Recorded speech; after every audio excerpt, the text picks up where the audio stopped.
I'm an indie filmmaker from Columbus, Ohio. I made a documentary about a cyberstalker.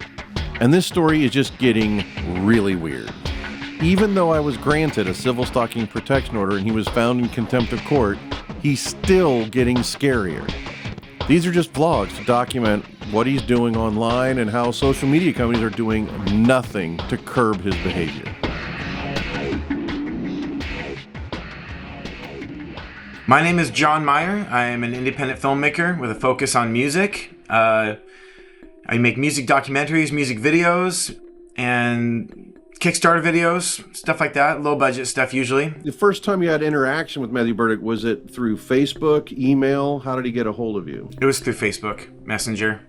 He had seen a comment that I made in a group, and he initially approached me extremely friendly and supportive. John MEYER in Portland, Oregon. He followed me, by the way. He found me in a Los Angeles film group, and we started talking. I had just moved to Los Angeles, and I hadn't made any films there yet, or any music videos, so I maybe he just saw me like a post or something. I didn't even make a post on it, so.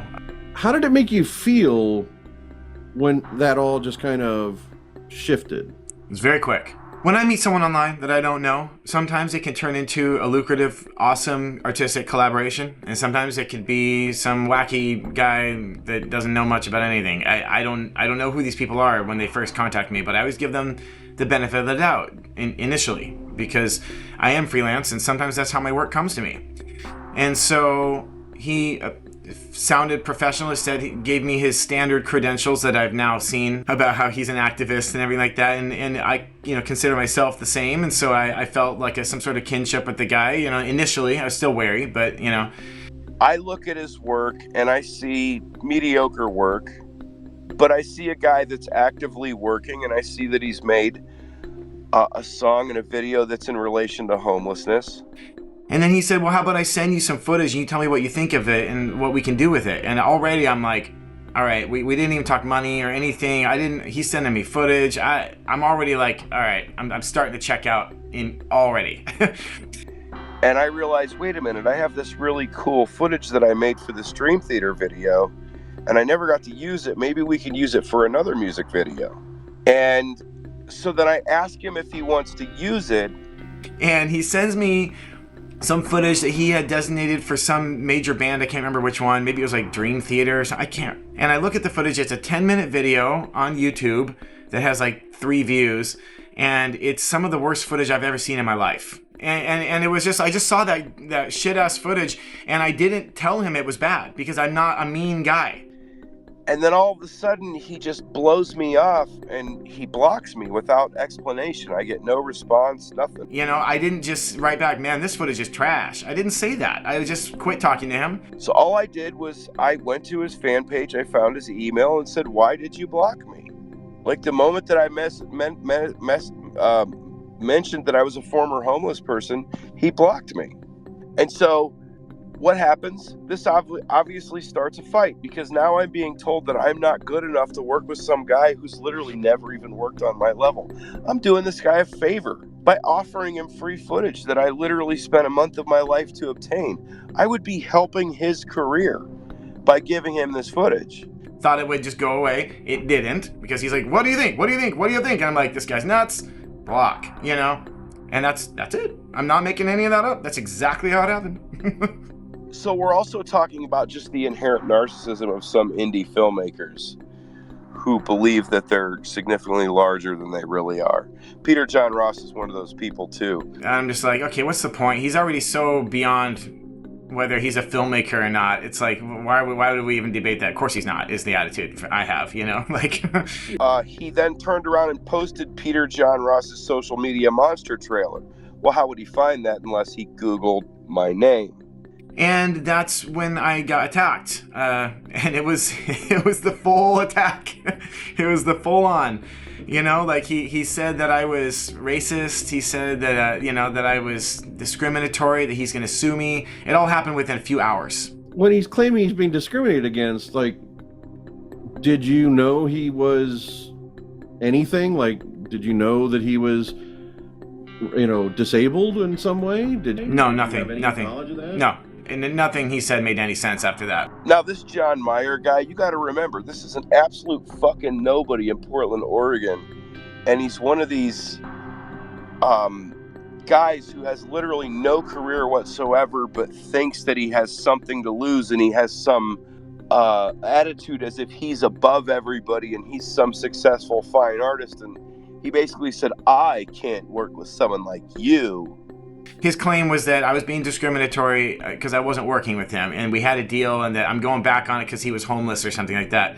And I never had a deal. I never agreed to work with him, not once. Not even. I didn't even say maybe. I didn't even say, hey, we might work in the future. Nothing. Zero. And next thing you know, he's posting Peter John Ross's content, and he's sending Peter all the messages, and now Peter's now posting those messages, trying to make John Meyer look like a victim when he wasn't. So at some point you blocked him? I blocked him immediately, and he contacted me through another account. I blocked that one. He contacted me through yet another account. And he's acting like it's not him each time, but he's like, hey, I saw that Matthew Burdick, was there with you, and you should really give him another chance. And I'm like, who would write this besides Matthew Burdick? So I'm already, I don't even know the guy, but I'm just like, this is all within a day, and it's painfully obvious. If I just block somebody and then someone immediately contacts me the next 5 minutes, then it's very, very obvious that it's him, Sorry, was it the Fenton 3 account? Yeah, that was one of them. I believe there was 2 or 3. I don't know. I can't. It was like a glowing review of the Matthew was like a saint to these people that were contacting me. I'm like, no one would write that about anybody unless it was him, And I blocked him, so clearly he's trying to talk to me, So. Yeah, the funny thing about that is the name on the account was Fenton 3. Or so we all thought when that account threatened somebody else from the LA musicians group. Fenton 3 wrote a reply to some other guy's wife and said, Matthew Burdick is going to harm you and your children. Woo! Woo! And then I didn't get one like that. No, it was a public post on their baby sonogram photo. No! As far as the fentanyl account where that came from, I thought it was funny, which is why I didn't say much about it. A while back, I had put up a post that was a joke that said that if I was going to become a rapper, my rap name would be Lil Fentanyl. And so I assumed that it was someone who had seen that joke and made an account. Now, he says this was an admin on my Facebook group, but if you look at my Facebook group, there is no fentanyl, which is a fentanyl joke, account as an admin on my Facebook. He made one of his Twitter spaces and he said, I don't know who Fenton Ill is. And everyone's like, Fenton Ill? And then you realize on Facebook, they use a sans serif font. And that's an I and 2 little L's. Everybody who saw it thought that was Fenton 3. The only way you'd know it's not is if you're the motherfucker who typed it. Of course. That Fenton account is not mine. It's very simple. That is not my account. And anybody who investigates that, digs deeper and gets into whatever it is they do to identify things when they investigate, they're going to find that it has absolutely no ties to me whatsoever. Nothing. That there is no link between me and that account. This whole thing would be a lot funnier if he wasn't sending violent threats, honestly. It would be funny. That's the thing, is that has been my experience in the entire thing, is he will do and say things that are objectively funny. Yeah. And you can't help but laugh, but then when you do, you then feel guilt. Honestly, with me doing this interview, my girlfriend didn't want me to do it. She saw all the stuff and she's like, he already left you alone. He has left me alone at this point. And so I'm like, she's like, why would you give him another reason to contact? And I was like, because I ran around taking tear gas from the cops, for that. If I can handle that, I can handle an online troll. And I don't mind digging it out and making myself more of a target, so to speak, because I want to see him face some consequences. And he found out just through Facebook researching, I guess, who she was, and messaged her just once. But it was still like, whoa, dude, you're already crossing some severe lines right now. I think there's strength in numbers. I think that part of his strength is when he terrifies someone, what happens is they feel isolated and alone, and they feel like, this is only happening to me. Why is this guy fixating on me? And they don't realize it's like, no, he does this to everybody. Yeah. And I honestly would have made like a YouTube video and put some work into it myself, like the route you took. But once I contacted you within that week, because he did continue to harass me that week. It wasn't just a one-day thing. Then I realized you were putting a lot of time and effort and even funds into this. And I was like, let me just hop on board to your thing. And like you said, strength in numbers. So, and I do appreciate it. I mean, it takes real bravery to take the stand you're making. I think it does, honestly, because like I've heard of these stories of these online guys going out and hunting down and killing somebody, that's not, I'm aware that happens, So much of it has to do with kind of mental health care in the United States today.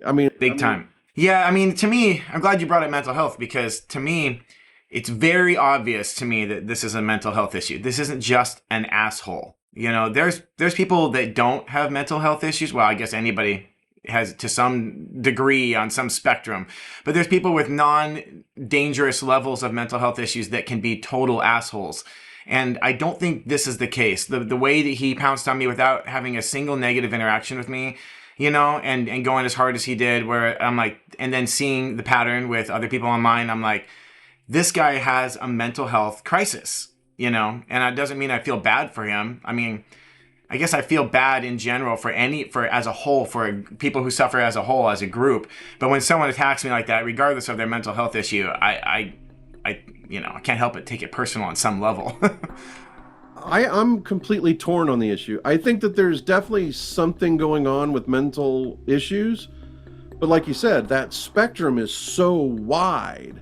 Yeah, exactly. Where you take it personally and where not? Yeah. Depression can be considered a mental health issue, as well as full-blown schizophrenia. That's a pretty broad range. Yep. And the toughest thing with Matthew Burdick specifically is there are times when you can feel or think that this is not something he's doing with control. Like, this is a compulsion that he has no governance over. Yeah. But then there's other times where it is absolutely consciously intentional and hurtful, and he is absolutely in control when he's doing that. So he seems very lucid in his talking. He doesn't seem like he's like looking through things or anything weird like that. Yeah, I agree. Again, I am not a mental health professional. I cannot diagnose the guy, but it appears like there are manic episodes and lucid phases. Definitely. Bipolar, I think, would be my diagnosis, but I am not a doctor, so that's just my personal... He has been diagnosed with bipolar. I think he does suffer from mental health issues, maybe even severe ones, but not to the point where I think that he can't do anything. But yeah, I would agree with your take that he's at least somewhat to blame in all this for not taking control of this. It's not just pass it off on mental illness. That's what happens, He will play the mental illness card if he thinks it'll get him sympathy, attention, or an advantage in some way. He will ham it up like he did in court. Does he have a lawyer in any of these scenarios? No. Yeah, okay. All right. It was a situation where I approached him. I'm 10,000 times more successful than he is. I offered him the use of my footage and to co-make a video, and he suddenly wouldn't work with me because he Googled my name and saw all of this insane stuff posted by Peter John Ross. I like to pretend like I'm a tough guy and say I go to, film these protests and get shot by police with rubber bullets and everything like that. But honestly, I felt fear. I felt that this was someone that could hunt me down and try to hurt me physically, at the worst. He didn't make any specific threats that way, I want to be clear, but that was what was running through my mind. You instantly think worst case scenario in these kind of situations, and I try to come up with a realistic worst case scenario too. And realistically, I was like, this guy has gone straight to threats, legal threats, intimidation, and I felt like the violent threats were just one small level away from that. And when I was blocking, because I'll go toe to toe with someone online and have a big old argument. I'll do that. But I didn't, because I immediately could tell that something was up, by the nature of his text and stuff. Do you think that social media companies like Facebook or Google have a liability or a responsibility to try to curb what Matthew Burdick does? Yes. Emphatically, yes. I have a lot of complaints with the way social media goes these days, not just in the case of people like Burdick. I mean, the fact that they don't have a customer service, because I believe they're monopolies, and that's how they're able to get away with it. And even though there's more than one social network, they're monopolies because they each offer something specific, and there's stuff that I can't get away from. And so, like, being a musician, I'm in a band too, being a musician and a filmmaker, anytime that I've gotten rid of Facebook and disgust, I start making less money. I start, not being as visible, and it just goes down, down, down, down, because it's intertwined in the economy of the career that I do. People are going to get hurt and have been hurt. It's time. And the bottom line is, even the post that John Meyer said isn't even true. I didn't track him down. I didn't do any of the things that he said I did. He basically blocked me, and I sent him one email saying, "Why did you block me?" Back to track a little bit with Matthew Burdick is, what do you hope happens in the future with him? I would be fine with a number of scenarios because I don't like the guy. So, like on some level deep in there, I feel sorry for him, but like I pretty much don't like the guy. So if he gets arrested and put into jail for some threatening violence to someone, then great. I would be okay with anything that happened to him that curbs what he's been able to do, like if there's just some new policy on Facebook or whatever it takes, I think him and people like him there needs to be some sort of path to justice to protect the people that he's harming, which he is harming people with threats. Like you could run and it'll be less of a problem in your life, or you could stand up and maybe make it more of a problem for yourself, but hopefully, ideally, save someone else from having to go through it, He's a suffering guy living in the back of a broken car, That's all it is, yeah.